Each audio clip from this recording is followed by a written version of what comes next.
Thank you for auditing Professor Skye's Record Review, the always positive new music review show hosted by a French professor whose daughter is kindly waiting to come down the stairs and eat breakfast until he finishes this video.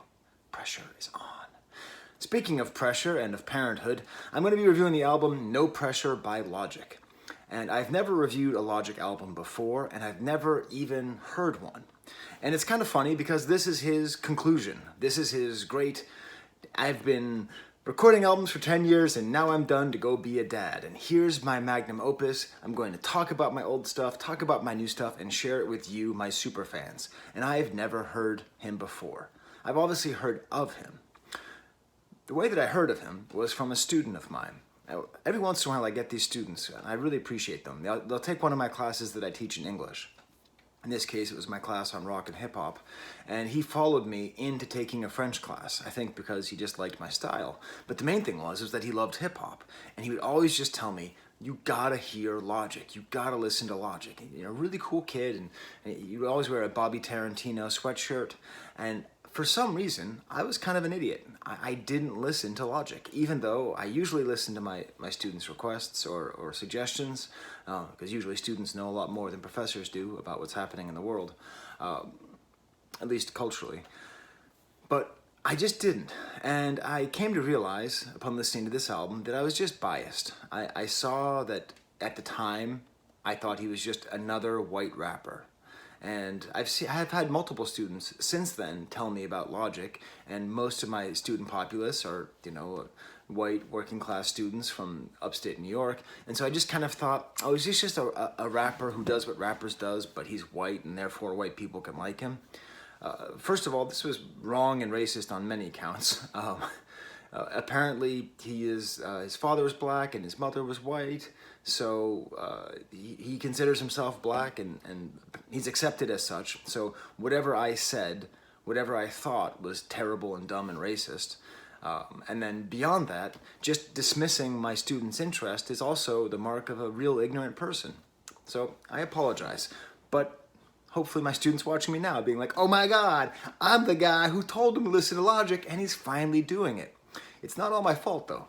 You see, when Logic came out with an album like last year or 2 years ago, I said, oh, I have a review show, and I asked my student, should I listen to this Logic album? He's like, no. This is not typical Logic. Don't listen to this Logic. So I was like, all right, fine. I just kind of wiped it off the face. And I really just was ready to never think about Logic again until I've recently become quite a fan of the Joe Budden podcast, and he just went off insulting Logic. And he went off insulting him so much that it made me convinced there has to be something interesting there. Because you can't go off the way this guy was going off on him. Like, he was so intensely trying to destroy Logic. I realized that there's probably something there to understand. In my 5 minutes of research, I actually did a little bit more than that for this episode. It turns out he's from Gaithersburg, Maryland. My ex-girlfriend was from Gaithersburg. I spent a lot of time in Gaithersburg, definitely when Logic was just a little kid. In an interesting place. Spiritually, it's a very interesting place because it's in the DC sphere, so it's very East Coast, but it's on the wrong side of the Mason-Dixon line. You know, it's in the South, so it's also got a lot of Southern influences, you know. It's like the only place on earth where an IHOP and a Waffle House could live together. A very interesting place in that way.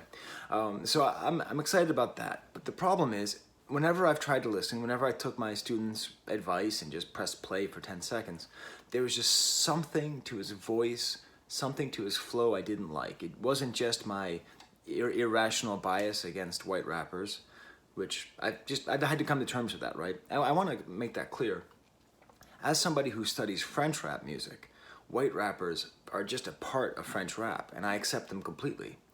But as an American, it's taken me a long time to accept the idea and not be just afraid, because I grew up during Vanilla Ice, and it really seemed like it was this close to Vanilla Ice being the future of hip-hop music.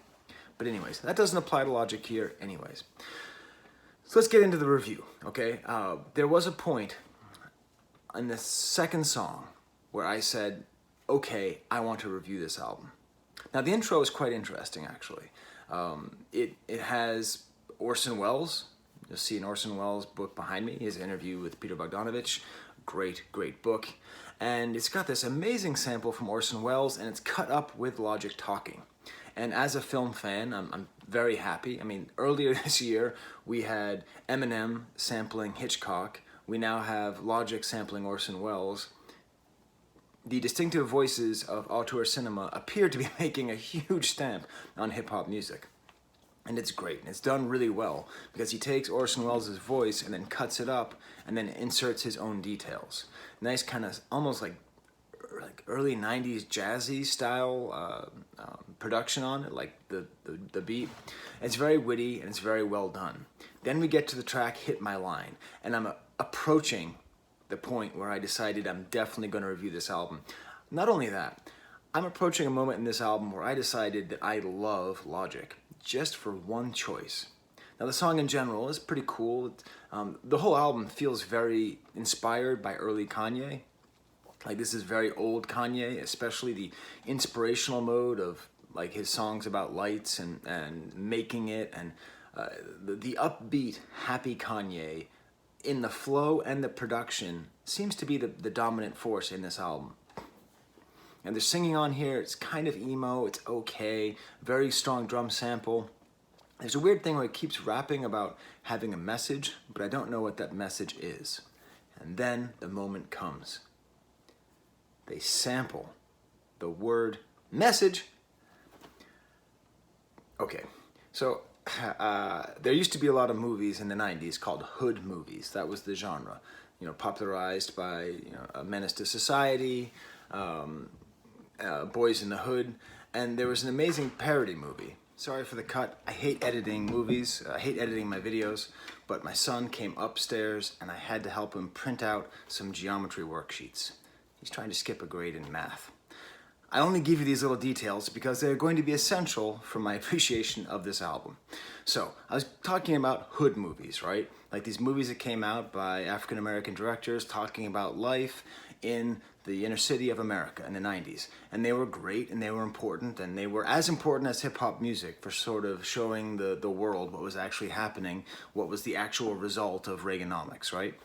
So, there was a parody movie made by the Wayans brothers called Don't Be a Menace in the Hood While Drinking Your Juice.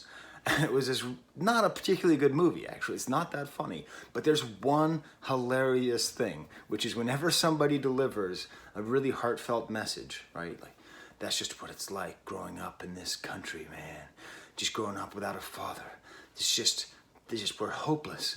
A mailman comes out of nowhere and gives a letter and just goes, message.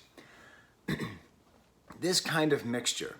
So he takes this word message and he mixes it up, and it's very funny the way that he does it. But when I heard it, I was like, wait, that can't actually be the message. That cannot be the message from the video, like from the movie, because it's not that well loved of a movie. I've never heard it referenced. I've never heard it made fun of.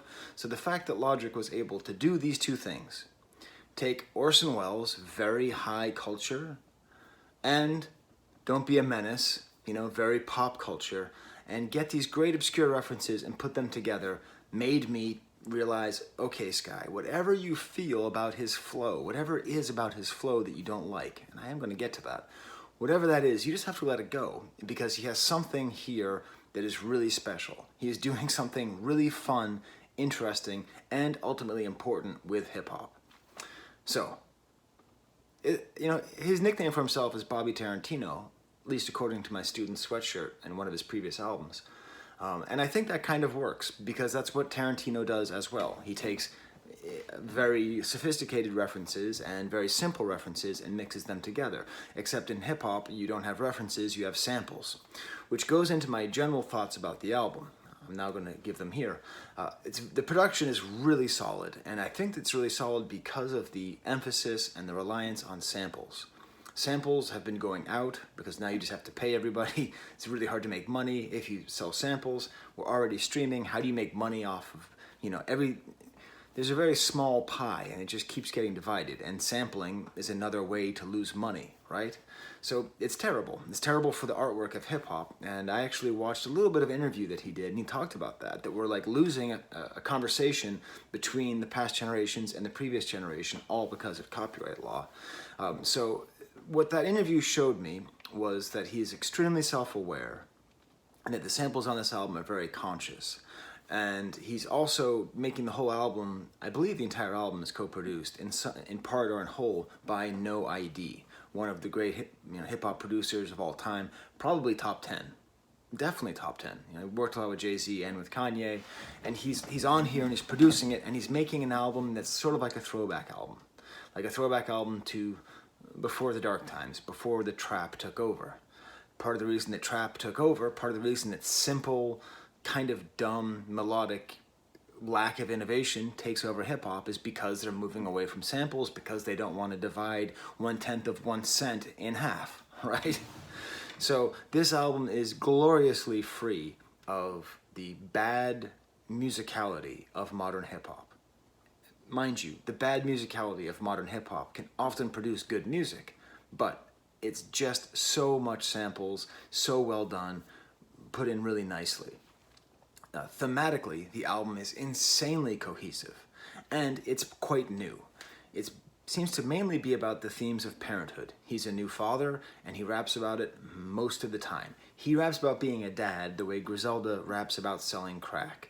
And he does it a lot, and he does it in a lot of interesting ways. And as somebody whose daughter is waiting at the top of the stairs to come eat the breakfast that I prepare for her, and whose son is downstairs studying for a math test that he's helping him study for, I really appreciate it. I appreciate that there's a rapper out there who's like talking about the real life and the way that your priorities change or the way they should change when you become a parent. This is not done in rock and roll. This is not done anywhere.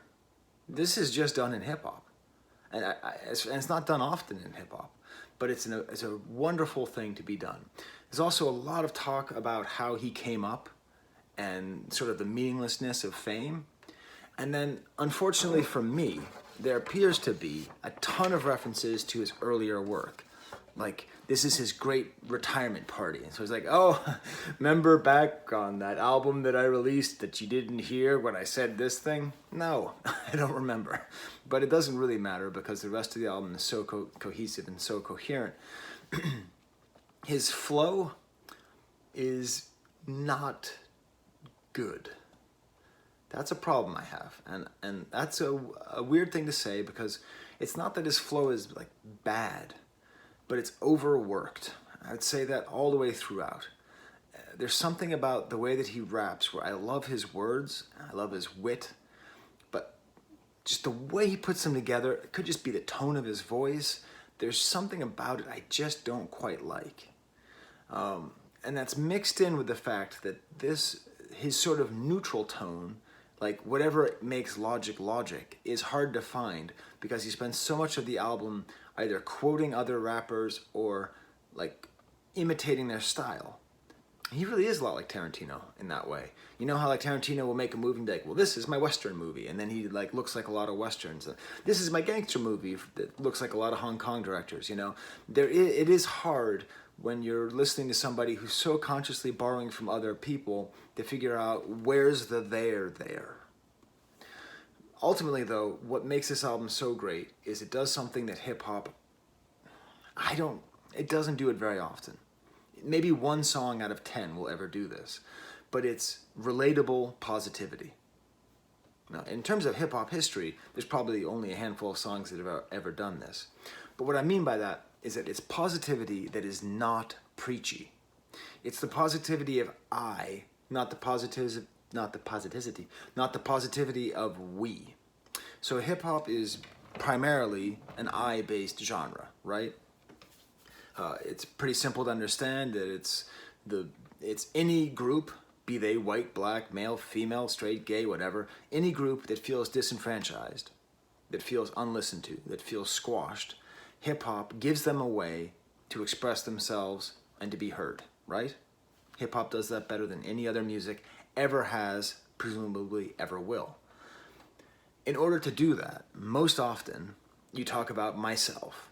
and you say, I am the best. And I've often argued that the sentence, I am the best, is just a excusable way of saying I am. It's an excusable way of saying I exist. So the positivity of hip hop often takes that I am the best, I have the most cars, I have the most women, etc., and says, that's the enemy. The selfishness and the egotism of hip hop is the enemy. We need to be socially minded. Because the other thing that hip hop did was it was the voice of the group, the voice of the unheard as a collective. The origins of hip hop are quite socialist, really, like talking about how the society needs to be taken care of. And so very often the battle in hip hop between the conscious and the sort of materialist is one between I am great versus we are great. And this group over here has been so marginalized, right, that they basically have no power left in hip hop. The people who are saying we are important, rise up, we the people, like they have very little space. Maybe it's just because America is such an individualistic society. I think it's more that the free market capitalism that dominates our thinking will not permit any kind of social thinking like this. So the I am the best is what really thrives and survives. And so what ended up happening over the past 30 years, I'd say, is that this we rap has become more and more preachy, more and more desperate, and less likable. It's become so much more about how, like, we have the truth and we know what's going on, and these people over here, they're just bad rappers. Stop talking about money. Stop. Don't say Maybach. And it's a really unfortunate dichotomy because they all come from the same place. They all come from nowhere. They're all trying to rise themselves up, to be heard and accepted in society that has largely ignored them. So for positive hip hop, and please tell me if you're following me here, because this is a large point and I'm mostly improvising it. But the idea that positive hip hop has to be collective, I think, is false. It makes sense because individualistic rap is always at the forefront and it's always talking about money and girls and all that, right? But what Logic has done is Logic has made individualistic rap positive. Instead of saying, we have to protect the people and we got to protest and we got to do all this stuff, like all the great stuff that Run the Jewels, has been doing and, that so many great rappers have done for so long. Instead of it being about what we have to do and save our people, it's like, hey, I'm an individual and I save myself through positive means. I save myself and you can save yourself too, and this is how you can do it. That's very, very rare in hip hop. The only, really, I can think of very few artists who do it. Kanye does it, maybe once an album, he'll have a song kind of like that, along those lines. So it's the positivity of I. And it's really quite nice. I often wonder if this division, this really negative division, reached a head with Arrested Development, the very positive rap group from the early 90s. I remember seeing them in concert, and they gave a concert at Foxborough Stadium. It was part of Earth Day, 1993, I want to say, 92. And a football stadium filled with white people, okay? Just, that's all it was. And they sit up there and they go, there's two kinds of black people, African Americans and N-words. And the audience only felt the way I felt, which was like, this is a clap line, but I don't know how to, first of all, I don't know if I agree. Second of all, I don't know if I'm allowed to clap to this idea. But this kind of division is what I'm talking about, and what I think can be erased over time. Okay, tangent over. Part of the reason that students like taking my classes is I go on the best tangents. But, because I remember being a student and I love tangents. So this whole song about this message is funny because the message of the music isn't really about what's wrong with society. It really is about what's right with me. Logic. Mr. whatever my whole name is, Sir Robert Baratheon III. I forget what his name is. It's something like that. So then we get to the next track, GP4, and then this is where I go back to the, hey, where is logic? Like, what is logic? Because he quotes, like, he samples Outkast's, like, chorus and, like, changes the words. And so it's like, where's the real guy? Wait, stop being Tarantino. Like, where actually are you? It's not a bad song. It's actually pretty good. But it definitely distances me from the album, and it's not my favorite part of what I heard. Next track, Celebration, very Kanye style. Again, early Kanye. You got the pitch soul sample. His delivery has that kind of upbeat, excited, really nice layering on the beats here. Again, just the production all the way throughout is great, and it is not minimalist. It's so nice to hear a rap album that is not minimalist, that is well produced. In between most songs, there's like a automated voice doing intros where they talk about the album as it's made, very self-referential. The next track, Open Mic, has kind of a fast flow, sounds a little bit like Tribe Called Quest at times. This is cool because he spends most of the album talking about being a father, but then he also talks about being a kid. And this is, you know, I go to therapy. I believe in therapy a lot, especially if you're going to be a parent, go to therapy. Because when you go to therapy, you realize that every problem you have starts with childhood. And so if you don't want to screw up your kids maximally, you have to solve those childhood issues before you can go on and raise children yourself. And it seems as though Logic, Sir Robert Baratheon III, it seems as though he gets this, because he talks about his feelings as a kid. I mean, it gets really powerful. Like, he talks about choosing between his alcoholic mother and going to a foster home, like about denying CPS, Child Protective Services, like in a very conscious way, and it's very powerful. And it's followed by a whole verse where he talks about only thing he cares about is his son. You know, he says, F sales and streams, none of that entails dreams. F rap, F the press, F feeling like I'm less. I ain't nothing about my happiness, I could give an F less. I remember window shopping, now I'm shopping for windows for my baby's new room. And so he just goes on and on about his being a father. He then says, like Leo in The Revenant, bear with me. At times I think Logic is too much of a writing down rapper and not enough of a rapping rapper.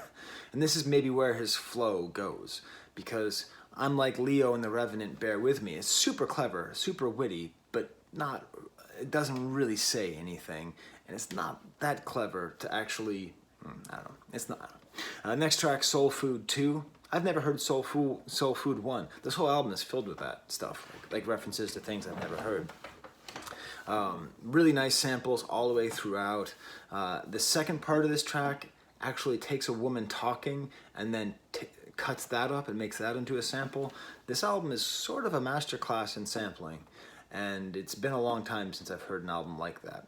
Next track is called Perfect, and this uses an 808, but like not in the trap way. Like, he uses 808 like in the old style, like, you know, old West Coast rap, and it's really cool because this track, okay,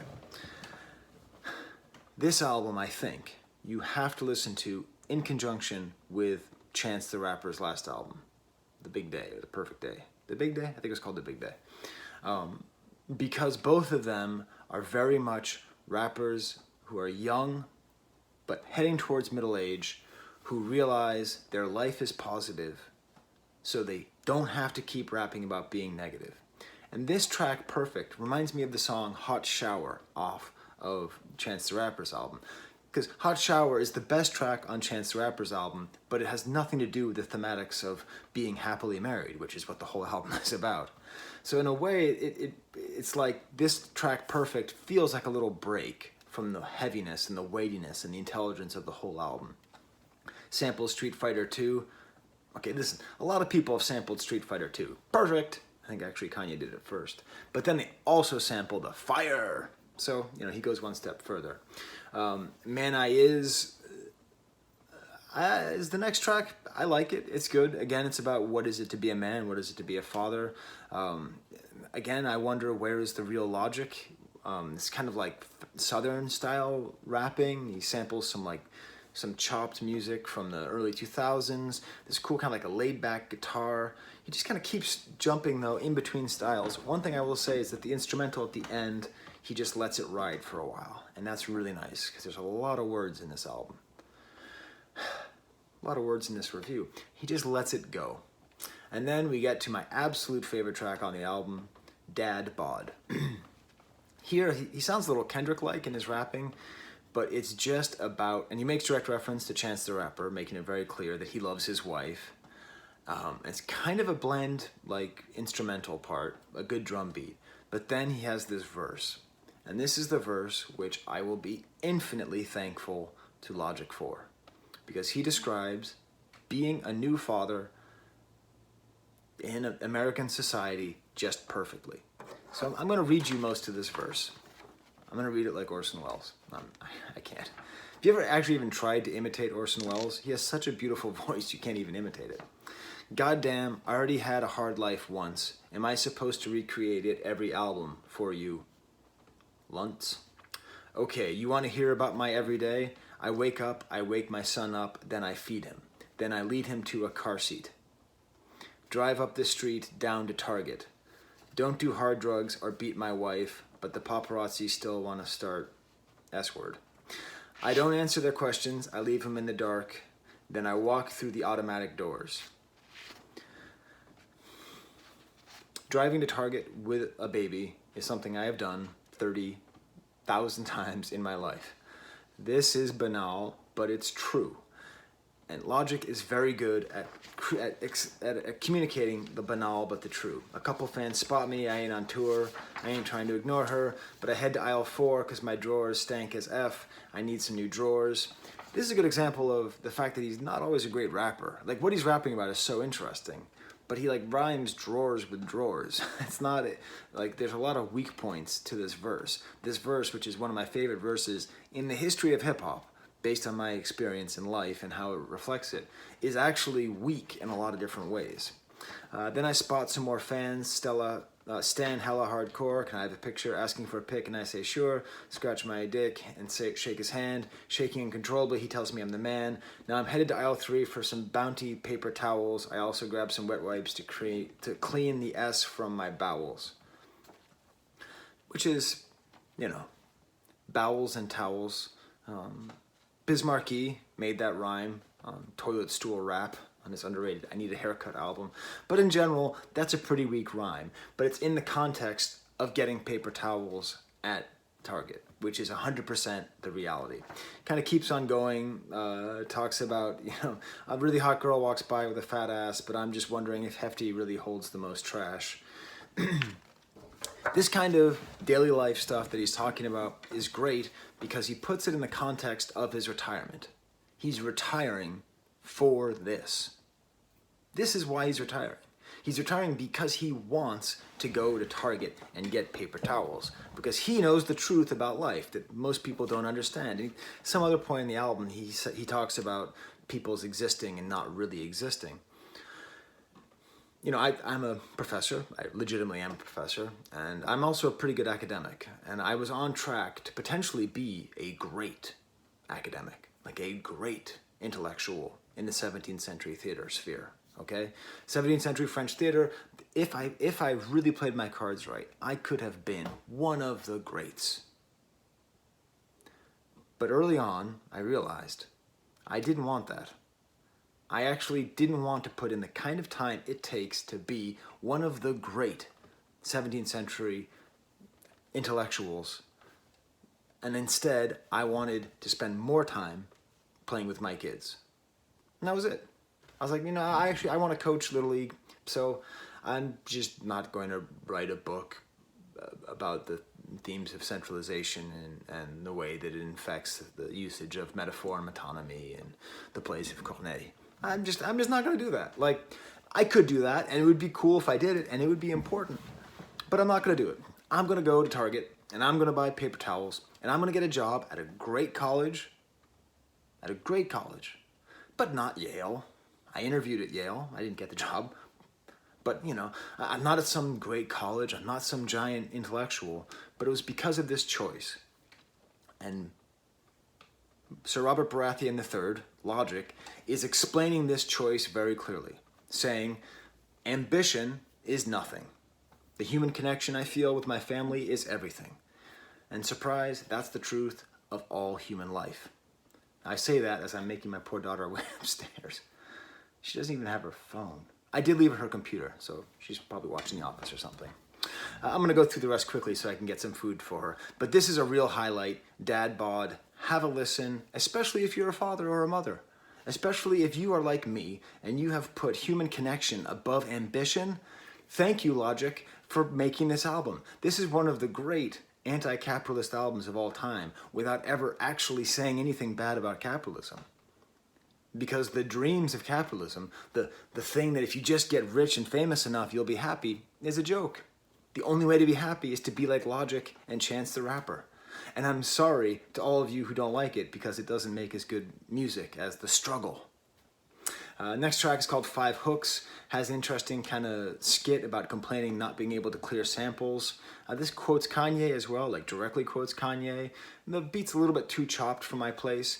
The next one's called Dark Place, and this has Toro y Moi on there. I reviewed their album a long time ago. And this is cool because he talks about how everyone wants the old him, but this is the oldest him there's ever been. And it's funny because the last album I reviewed was by Taylor Swift, and Taylor Swift and Logic are the same age. And they have very different relationships with Kanye. But still, I think there's an interesting parallel we could draw here between these two albums about the nature of hitting your 30s and what does it mean when you've been defined as being young and upcoming and now you're old and you can't be coming up anymore. And what's your relationship to your elders in that point? It's very interesting. But that's really nice because he actually just says straight up, it's okay to be sad, which I think is a great line. One of my problems with this album is that it reminds me of the movie Return of the King in the Lord of the Rings trilogy. Do you remember Return of the King? Do you remember that piece of garbage movie that won an Oscar for Best Editing? Best Editing. That is the worst Oscar ever given. Can I tell you why? That movie has 4 endings, 4 separate times, where people say, "Oh, you're alive," and hug each other in slow motion, and then the next track, "Oh, you're alive," and they hug each other in slow motion, and then, "Oh, you're alive," and hug each other in slow motion. And there was a good ending to the book, but they didn't do that good ending. They just went over, and you just keep thinking it's over. You keep waiting for the credits. I've been sitting in this seat for 3.5 days. When are you going to let this pain end? Stop saying goodbye to each other. Part of the reason why is that the cast and the crew loved each other so much. It was self-referential. They were so happy. They had to keep saying goodbye in this journey, and you've been with them on this journey. But it makes for bad cinema. Fun story, bad cinema. This album, in a much lesser extent, has 4 endings. So, you know, this track ends, and that could have been it, because it says like, you know, wait a second, I just dropped my notes over here. You know, it says it's okay, and he says in the song, like, this is how I wanted to leave you. And so you're like, okay, good, waiting for the credits to roll up. But nope, next track, A to Z, which is actually the most fun track on the album. He goes through the alphabet and just kind of stunts on everybody. Just says, hey, this is how I can do it. I'm going to do the entire alphabet. I'm going to play you 14 seconds of that right now because this is the most fun and easily approachable part of the album. Enough M's in the bank to make ends meet. Oh my God, get gritty. 9-6 P Diddy setting fire to the city. Keep it real, keep it true. Sicker than the flu. You can smoke government dope and not get higher than my IQ. Are you? Okay, well, I hope you heard what I heard. His interesting flow, his wittiness, and his cleverness as he goes through the alphabet. And then it ends with a demo, and so you're like, okay. So he's like showing where he started. He's ending the album by showing off where he started. Then there's another track, Heard 'Em Say, which isn't the same thing as the Kanye song Heard 'Em Say. Very similar feeling, 80s keyboard, super Kanye mode, quotes him again. But what's cool here is he empathizes with his audience. And there's a lot of empathy on this album. There's a thing that Logic appears to do quite well. Like, I know what it's like to have a bad boss. I know what it's like to have a girlfriend freaking out. I know what it's like to have to get up and feed your kid eventually. This is where I realized it's this relatable, positive rap. Very interesting. And then, I'm not joking, the computer voice comes on and says, this concludes the album. And there's 2 more tracks. Come on, Peter Jackson III, get on with it. The track Amen, there's another ending track, very nice, kind of the new Kanye mode. Sounds like a gospel style song, kind of a happy song saying it's all over. And then one last track where he brings back old Orson, and it's amazing. It's an amazing, like 5 minutes of Orson Welles talking about inequality, about how we all earn what we own. We have to keep earning what we own. So if we have wealth, we have to keep earning it by sharing. The educated owes to the ignorant all that he can do for them. And then he doesn't stop it there. And I think Logic this has happened to me. If you're ever bored, go on YouTube and look up Orson Welles interview. You can just watch this guy talk for hours and never get bored. He fell into the Orson hole because the album ends with the entire quote, and it goes this whole thing about racism and social injustice and lynching, and it's great. It's wonderful. But it doesn't fit the rest of the album, because the rest of the album really should have been concluded with Orson Welles explaining why he does what he does, that he has to share with other people in order to justify what he's been given, which is one of the themes of the album. But he just fell in love with the sample and let it go on for a couple, 2 minutes too long, which I guess is a theme that I have with the album. A little bit, could have been trimmed down a little bit, but there you go. There's my introduction to Logic. I hope that student of mine didn't graduate. I hope that I ever get to see him again because of COVID. Like, I don't get to see anybody. But I'm happy to have experienced Logic before he retires, and I look forward to his next album in 2 years. Okay, until next time, for Orson Welles, Joseph Cotton, and Joe Budden, there's the camera. Speaking of false endings, I'd like to share with you my breakfast recipe. This is a little cereal that my brother Ward came up with, so we call it Uncle Ward's Cereal 2.0. So first you start off with some blueberries, right? You put those blueberries on the bottom. My brother, he's a doctor, he's a mad genius. Where do you see this recipe? You start with some blueberries on the bottom, and then you know what you put on top of that? You put on top of that some Wegmans brand or generic brand Raisin Bran. You put that on top of the blueberries. Already you're thinking, all right, that's pretty fruity. That's pretty cool. You know, you put that on top of that. You're not done yet. I told you my brother's a mad genius. He then puts on store brand Chex. We're talking Chex cereal on top of Raisin Bran, on top of blueberries. And just in case you thought that this madness was over, it is absolutely not. The most important ingredient for all of Uncle Ward's cereal. Where did I put the most important ingredient? Ah, right here all along. The most important ingredient are chocolate chips.